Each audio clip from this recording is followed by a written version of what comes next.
Good morning. Would you introduce yourself for our guests, please? My name is Michele Pierre-Louis. I'm from Haiti, and actually I am the president of a foundation that has been created in 1995. So next year it's going to be 20 years that I work for that foundation. There's been things in between, but I'm still working at that foundation. What is the name of your foundation, and what is the mission statement? The foundation's name is Fondation Connaissance et Liberté, Foundation for Knowledge and Liberty. And it's been created, as I said, in 95, and our mission is to empower people. It's to see how we can educate the youth, how we can create a more just society, how we can have Haitian being in solidarity with one another. And we've been working along those lines for the past 19 years. It sounds like a lot of interesting work, but I would like you to tell our guests, because I know you have had a really interesting and exciting career before this. You were Prime Minister of Haiti from 2008 to 2009. Yes. Would you tell us a little bit about what it was like to lead a country?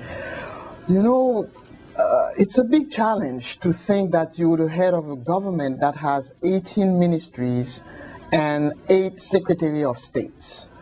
But the thing is that I started after 4 hurricanes. Actually, I was installed just before 4 hurricanes hit the country and destroyed so much of the infrastructure that was already fragile when the earthquake occurred a few months So your ahead. communications, your transportation, your food supply is already depleted. Absolutely. All the bridges in the country collapsed. There was no way we could communicate from one geographic department to the other. We had to call on the US and Canada to help us with helicopters to go to the communities that were so badly hit by the hurricane. You are only the second female prime minister I was. to lead Haiti. Yeah. How long are the terms there? Depends. It depends. You know, there is no limit. It's just that you leave or you have to compromise and with Parliament and decide that you don't want to stay anymore, which is what happened to me, because I didn't want. At one point, that was enough. I wanted to go back to my foundation and to teaching, because I also teach at the university. Politics is a very difficult environment. In a country like Haiti, people become paranoid. There is a lot of competition. There is a lot of uncivility. Do you say that in English? Yes. And it's not just in Haiti. It happens here. Absolutely. So you have to have your heart really entangled into this kind of very difficult alliances. And I was not prepared for that. And before we move on from Haiti, I just want to ask you, how are you feeling about Haiti right now? How is Haiti doing? I think that considering the extent of the disaster, and when you look around, you know, I remember going to New Orleans after Katrina, so many years after Katrina, and in a rich country like the US, seeing that everything that needed still to be addressed, I think it's going to take much longer in Haiti. But at the same time, I'm not among those who criticize constantly. I think that most of the funding that came to Haiti after the earthquake went into humanitarian aid. And that is unfortunate, because we also needed funding to rebuild, you know. Most of the schools, absolutely. I teach at a university that collapsed entirely and killed 99 students, plus teachers, plus people from the administration.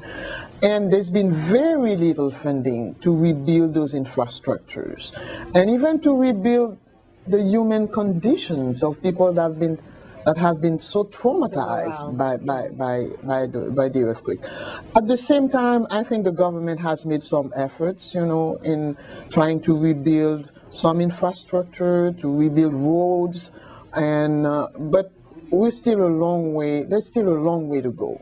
It's going to take much longer than we thought, but I suppose that's the way it is. And in a country that needs so much that is so dependent on foreign aid, which was a big shock for me when I was in government, I must tell you. Anytime you speak about Haiti, you hear it's the poorest country in the hemisphere. Maybe our indicators are still in red, but think about other indicators. I think if we had indicators in creativity and culture, we would probably be at the top. So give us a chance to change those other economic indicators, and you'll be surprised. So tell me more about your foundation. How will your foundation support the things that you've been saying to me? Yes.